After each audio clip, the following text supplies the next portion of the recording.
శుభకార్యాలకు పూజార్ల కోసం వెతుకుతున్నారా? పూజారీస్.com లో అతి తక్కువ ధరలకే పూజార్లను ముందే బుక్ చేసుకోండి. వెంటనే కాల్ చేయండి. Welcome to Suman TV. లక్షలు ఖర్చు పెట్టి యుఎస్ఏ వెళ్తూ ఉంటారు. అసలు అక్కడ ఎడ్యుకేషన్ సిస్టమ్ ఎలా ఉంటుంది, సబ్జెక్ట్స్ ఎలా ఉంటాయి, గ్రేడింగ్ సిస్టమ్ ఎలా ఉంటుంది, ఏ గ్రేడ్ వస్తే హైయర్ స్టడీస్కి వెళ్ళడానికి అవకాశాలు ఉంటాయి, ఏ గ్రేడ్ వస్తే కాలేజ్లోంచి రిమూవ్ చేయడం అనేది జరుగుతుంది. అసలు అక్కడ టోటల్గా చూసుకుంటే యుఎస్ఏ వెళ్ళడానికి ఎలాంటి ప్లాన్ చేసుకోవాలి, ఎడ్యుకేషన్ సిస్టమ్ ఎలా ఉంటుంది, ఇవన్నిటిని వివరించడానికి మనతో పాటు ప్రస్తుతం స్టూడియోలో ఉన్నారు 23 ఇయర్స్ ఎక్స్పీరియన్స్తో అమెరికాలో ఉంటున్నటువంటి వాస్తవ్యులు వీరభద్రరావు గారు. సార్ని అడిగి మరి అసలు యుఎస్ఏ ఎడ్యుకేషన్ సిస్టమ్ ఎలా ఉంటుంది, మరి అలాంటి వివరాలను తెలుసుకుందాం. నమస్తే సార్. నమస్తే అమ్మ. సార్ ఎలా ఉన్నారు? Wonderful sir. సార్ మీరు 23 ఇయర్స్ నుంచి అమెరికాలో ఉంటున్నారు. సో ఈరోజు మా కాన్సెప్ట్ వచ్చేసి అబ్రాడ్ ఎడ్యుకేషన్ చదవడానికి వెళ్ళడానికి ప్రిపేర్ అవుతున్నటువంటి పిల్లలకి అసలు ఎలాంటి ప్లాన్తో యూఎస్ఏ వెళ్ళాలంటారు, అక్కడ టోటల్గా ఎడ్యుకేషన్ సిస్టమ్ అనేది ఎలా ఉంటుంది? First of all thanks to Suman TV viewers and thanks to you. నేను 2000 ఏప్రిల్లో 2000 ఇయర్ ఏప్రిల్లో యూఎస్కి వెళ్ళాను. మా పిల్లలు అక్కడే ఇక్కడ పుట్టినప్పటికీ అక్కడికి వచ్చేసారు. చిన్నప్పుడే అక్కడే సెటిల్ అయ్యారు. అక్కడే school, high school, college, masters అయిపోయి జాబ్స్ చేస్తున్నారు. సో గత 10-15 ఏళ్ళుగా నేను చూస్తుంది ఏంటంటే మెల్లిమెల్లిగా స్టూడెంట్స్ ఇండియా నుంచి ఎవరైతే వస్తున్నారో వాళ్ళకి అవగాహన లేక అక్కడికి వచ్చాక చాలా ఇబ్బంది పడుతున్నారు. ఎందుకంటే మెయిన్లీ ఇండియాలో మన చదువులు ప్రిడామినెంట్లీ కొంతమందికి నచ్చకపోవచ్చు, సర్టిఫికెట్ ఓరియంటెడ్ చదువులు ఉంటాయి. అంటే సర్టిఫికెట్ ఎగ్జామ్ అయిపోయిన నెక్స్ట్ డే నిన్న చదివిన టాపిక్ కూడా గుర్తులేని పరిస్థితి ఉంది. వేరాజ్ యుఎస్లో ఎలా ఉంటుందంటే మాస్టర్స్ చదివే పిల్లాడు కూడా ఇక్కడ కిండర్ గార్డెన్లో ఉన్నప్పుడు ఎంత స్ట్రెస్ ఉంటుందో దానికి 10 రెట్లు ఎక్కువ ఉంటుంది మాస్టర్స్ చదివే వాళ్ళకి. ఎవ్రీ వీక్, ఎవ్రీ డే క్లాస్లో పార్టిసిపేషన్ ఇవాల్యుయేట్ చేస్తారు. ఎవ్రీ వీక్ అసైన్మెంట్స్ ఉంటాయి, వాటి మీద ఇవాల్యుయేట్ చేస్తారు. Every interaction with the professor evaluate అవుతుంది. అయితే ఇట్లా క్వాలిటీ ఎడ్యుకేషన్ ఇచ్చేవి యుఎస్లో 3000 యూనివర్సిటీస్ ఉన్నట్టయితే మహా అయితే ఒక 30-40% క్వాలిటీ ఎడ్యుకేషన్ ఇస్తాయి. అక్కడ కూడా మళ్ళీ డిఫరెంట్ గ్రేడ్స్ ఉన్నాయి. ఐవీ లీగ్ స్కూల్స్ అని చాలా ఎక్స్పెన్సివ్. ఆన్ అన్ యావరేజ్ $80,000 అవుతుంది per year. Probably per semester, not per year, per semester. దాని తర్వాత నెక్స్ట్ లెవెల్లో ఉన్నాయి non Ivy League but they equally compete with Ivy League. Okay, and they range between 40,000 to 55,000. Then there are colleges local state లెవెల్లో ఉన్నాయి. అసలు ఎవరు వెళ్ళనివి కొన్ని ఉన్నాయి, ఏ పేరు తెలియదు, ఆన్లైన్లో క్లాసెస్ కండక్ట్ చేసేవి కొన్ని ఉన్నాయి. సో ఫస్ట్ ఆఫ్ ఆల్ ఏంటంటే స్టూడెంట్స్ ఇక్కడి నుంచి వెళ్దాం అనుకున్నప్పుడు నువ్వు అమెరికాకి ఎందుకు వెళ్ళదలుచుకున్నావు?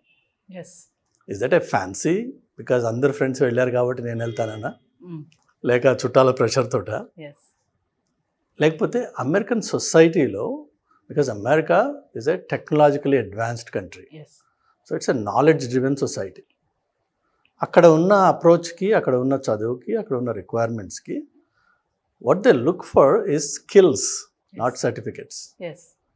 ఎగ్జాక్ట్లీ. మన మైండ్ సెట్ అంతా సర్టిఫికెట్ ఓరియంటెడ్ మైండ్ సెట్. వాళ్ళకి కావాల్సింది స్కిల్స్.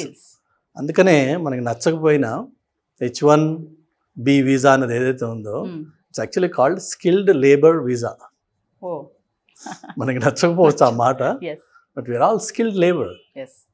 సో చదువు అన్నది ఏ స్కిల్ నేను నేర్చుకుంటున్నాను అన్నది ఇంపార్టెంట్. ఇంజనీరింగ్ అంటే ఒక్కసారి ఒక్క మెషిన్ కూడా ముట్టుకోకుండా ఇండియాలో ఇంజనీరింగ్ సర్టిఫికేట్ సంపాదించి ఉండొచ్చు, బట్ అక్కడ అది లేదు. అలానే చాలామంది పిల్లలు రీసెంట్ టైమ్స్లో అక్కడ యూనివర్సిటీస్కి మాస్టర్స్ ఎలాగో అడ్మిషన్ సంపాదించి వచ్చారు. వాళ్ళకి బేసిక్ ల్యాప్టాప్లో ఎక్సెల్ స్ప్రెడ్షీట్లో ఎలా డేటా ప్రజెంట్ చేయాలో తెలియక వాళ్ళని టర్మినేట్ చేసి పంపించేసిన కేసెస్ కూడా ఉన్నాయి. అలా అని మన పిల్లలకి ల్యాప్టాప్స్ లేవా? ఉన్నాయి, దాదాపు అందరికీ ఉన్నాయి. యూట్యూబ్ వాడడం, ల్యాప్టాప్ వాడడం కాదు. అలానే మైక్రోసాఫ్ట్ ఆఫీస్ సూట్ ఉంది, అందులో వర్డ్ డాక్యుమెంట్ చక్కగా ఇంగ్లీష్ ఇంప్రూవ్ చేసుకోవచ్చు. ఆటోమేటిక్గా మనం వర్డ్ టైప్ చేయగానే కింద రెడ్ లైన్ వచ్చేస్తుంది. But if you ignore that that's a useless use of the machine. Yes. అలాగా అక్కడ కావాల్సింది ఏంటంటే స్కిల్ బేస్డ్ లెర్నింగ్. ఏ స్కిల్ నేను నేర్చుకుంటున్నాను. అందుకనే మీరు సబ్సిక్వెంట్గా ఇంటర్వ్యూస్కి వెళ్ళినప్పుడు కూడా జాబ్స్ కోసం చూస్తున్నా లేక ఇంటర్న్షిప్ కోసం చూస్తున్నా వాళ్ళు ఎవరు కూడా నువ్వు ఏం చదువుతున్నావు, ఏ క్లాస్కి వెళ్ళావు, ఏ స్కూల్కి వెళ్తావు, these are of course conversational topics. But what they essentially want to know is what skill do you offer. నువ్వు డేటా అనాలిటిక్స్ బ్యాక్గ్రౌండ్ ఉందా, ఫ్రంట్ ఎండ్ ప్రోగ్రామింగ్ చేస్తావా, జావా మిడిల్ లేయర్ చేస్తావా, నీకు ఏమొచ్చు. మన యాటిట్యూడ్ మన పిల్లలు ఏంటంటే నేను పలానా సర్టిఫికెట్ ఉంది నాకు, ముందు జాబ్ ఇచ్చేసేయి తర్వాత నేను నేర్చుకుంటాను. It doesn't work that way. అయితే అలా అని చెప్పి అందరూ ఫెయిల్ అయిపోయి వెనక్కి వచ్చేస్తున్నారా? లేదు. సక్సీడ్ అవుతున్నారు. I don't use succeed, they are surviving. Okay, because success has its own meaning and definition. So అక్కడే సర్వైవ్ అవుతున్నారు. బట్ ఇక్కడి నుంచి వెళ్ళి అక్కడ కష్టాలు పడుతూ దానికోసం మనం అక్కడికి వెళ్ళేది. మనం వెళ్ళినప్పుడు ఏంటంటే ముందే రెడీ అయ్యి మెంటల్గా ఫిజికల్గా దట్ ఇక్కడ సిస్టమ్ని వదిలేసి అక్కడ నేను స్కిల్ నేర్చుకుంటాను. నేను మా పిల్లలకి ఎవరికైనా సరే అడ్వైస్ చేసేటప్పుడు ఏం చెప్తానంటే నీ ఫేవరెట్ టాపిక్ ఏంటి, ఏదన్నా whatever it is, choose one. అందులోనూ there are vast topics. So don't say mathematics. Within mathematics there are specific fields. అందులో నాకు ఒకటి ఫేవరెట్ టాపిక్ ఉంది, లేకపోతే కెమిస్ట్రీ. అందులో మళ్ళీ again there are sub sections with in that. Choose one. Okay, and if you think that is your favourite topic, ఒక 30 minutes extempore మీరు ఆ టాపిక్ గురించి మాట్లాడగలరా? ఎవరైనా ఒక 5th grade ఒక 7th grade పిల్లాడిని లేదంటే వాళ్ళ అమ్మని కూర్చోబెట్టి నీ ఫేవరెట్ టాపిక్ గురించి నువ్వు వాళ్ళకి కన్విన్సింగ్గా ఎక్స్ప్లెయిన్ చేయగలవా? Then you really know what you're talking about. 30 నిమిషాలు నీ ఫేవరెట్ టాపిక్, అది కూడా వేరే మనం కొత్తది ఇచ్చి ప్రిపేర్ అయ్యి చెప్పమన్నట్ల. తను తెలుసని తను అనుకుంటున్నది. It's a big difference. తనకు తెలుసు అని తను అనుకున్న టాపిక్. ఓకే, తెలుసు నువ్వు అనుకుంటున్నావు కదా, అనుకున్న దాని గురించి 30 నిమిషాలు ఎక్స్టెంపర్డ్ వితౌట్ ఎనీ ప్రిపరేషన్, పుస్తకం చూడకుండా. ఎందుకంటే అంతకుముందు మనం 13 ఏళ్ళు 15 ఏళ్ళు కాలేజీకి వెళ్ళాం, చదువుకున్నాం, డిగ్రీలు అయిపోయినాయి, మన దగ్గర సర్టిఫికెట్లు కూడా ఉన్నాయి. మరి ఒక్క టాపిక్ గురించి నువ్వు 30 minutes మాట్లాడగలవా లేదా, నీ ఫేవరెట్ టాపిక్ గురించి? అది స్కిల్ అంటే. అమెరికన్ స్టూడెంట్స్కి ఉన్న unique difference between Indian and American students is that వాడికి ఇచ్చిన టాపిక్ ఏదైతే ఉంటుందో, మా అబ్బాయికి macro economics or micro economics or statistics, these are his favourite topics. You ask him middle of the night 3 o'clock వాడిని నిద్ర లేపి ask him to talk to you about any topic for 30 minutes. He'll teach you convincingly. Okay, so అది difference between this society versus that. And ఒకసారి మీరు ఆ unique మీకు ఒక USP ఒకటి తయారవుతే automatically you will be recognised as a master in that. Is an expert.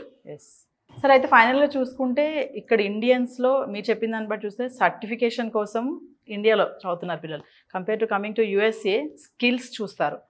So చాలా difference ఉంది.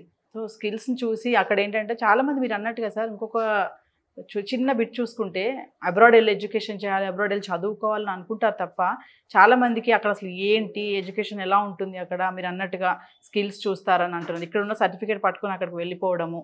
So it's not an easy. ఇక్కడ నుంచి అక్కడికి వెళ్ళి చదవడం అంటే అన్నీ మనకు ఒకసారి పాయింట్అవుట్ చేసుకోవాలి, కరెక్ట్గా చూసుకొని క్లారిఫై అయ్యి మనం ఒక అవగాహనకు వచ్చాకే ఎడ్యుకేషన్ పరంగా యూఎస్ఏ వెళ్ళాలని చెప్తున్నారు.